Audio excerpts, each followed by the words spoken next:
విశాఖ నక్షత్రం, పూర్వభాద్ర నక్షత్రం, పునర్వసు నక్షత్రంలో జన్మించినటువంటి వారు ప్రత్యేకించి ఈ 2026 సంవత్సరం అనేది కూడా మీకు బాగా కలిసి వస్తుందండి. ఎందుకు కలిసి వస్తుంది? అసలు పునర్వసు నక్షత్రానికి ఎందుకు కలిసి వస్తుంది? పూర్వభాద్ర నక్షత్రానికి ఎందుకు కలిసి వస్తుంది? విశాఖ నక్షత్రానికి ఎందుకు కలిసి వస్తుంది? ఈ 3 నక్షత్రాలకు అధిపతిగా గురువు వ్యవహరిస్తున్నాడు. అలాంటి గురువు ఈ 2026 పరాభవనామ సంవత్సరం మనకు మార్చి 19వ తారీఖున మనకు పరాభవనామ సంవత్సరంలోకి కొత్తగా ఎంటర్ కాబోతున్నాం. కొత్త సంవత్సరంలోకి ఎంటర్ అవుతున్నాం. నవనాయకుల ఫలితాలలో చూసినట్టయితే రాజుగా వ్యవహరిస్తున్నటువంటి వాడు దేవతల గురువు అయినటువంటి బృహస్పతి. అంటే ఒక విధంగా ఈ 3 నక్షత్రాలలో జన్మించినటువంటి వారికి మంచి జరగబోతుందండి.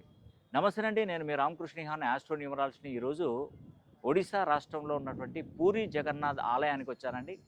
ఆ స్వామివారిని దర్శించుకున్నాను, ఆ కృష్ణ భగవాన్ని నేను దర్శించుకున్నాను.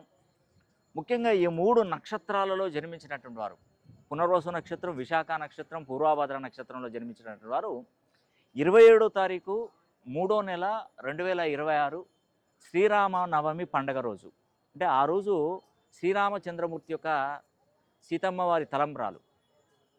ఆ రోజు నేను కలికల్మష నాశన మహామంత్ర హోమం జరిపిస్తున్నాను. ఈ ముఖ్యంగా 3 నక్షత్రాలలో జన్మించిన వారు పునర్వసు నక్షత్రం, విశాఖ నక్షత్రం, పూర్వభాద్ర నక్షత్రంలో జన్మించినటువంటి వారు ఈ హోమాన్ని మీరు ఖచ్చితంగా జరిపించుకోండి. మీ పేరు, గోత్రనామాలు పంపించండి. నేను వీడియో తీసి ఆ వీడియో అనేది మీకు అందజేస్తాను.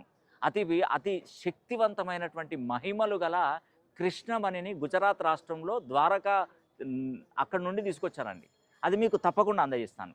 ఇట్టి అవకాశాన్ని ప్రతి ఒక్కరు సద్వినియోగం చేసుకోండి. ఈ 3 నక్షత్రాలలో జన్మిస్తే ఈ సంవత్సరం నుండి మీకు అంతా మంచి జరుగుతుంది. ఆర్థికంగా నిలదొక్కుంటారు, వ్యాపారంలో అభివృద్ధి జరుగుతుంది, ఉన్నతమైనటువంటి పొజిషన్ చూస్తారు. దీంట్లో ఎటువంటి సందేహం లేదు.